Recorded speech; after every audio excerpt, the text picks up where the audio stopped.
Annotation tools with MackinVIA. Begin by searching for your book. When you find your book, tap Checkout. To find your checkout books, go to the blue backpack icon. Tap and select Checkouts. Now you're ready to tap Download.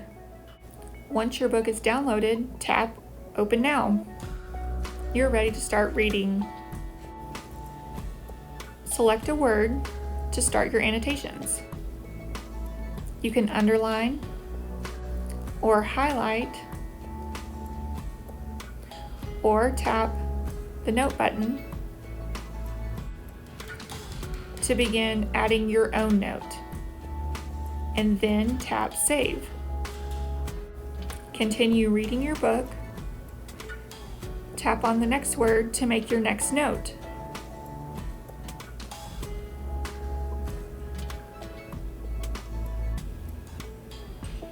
Tap Save. As you're reading, notice the note icon to access your notes.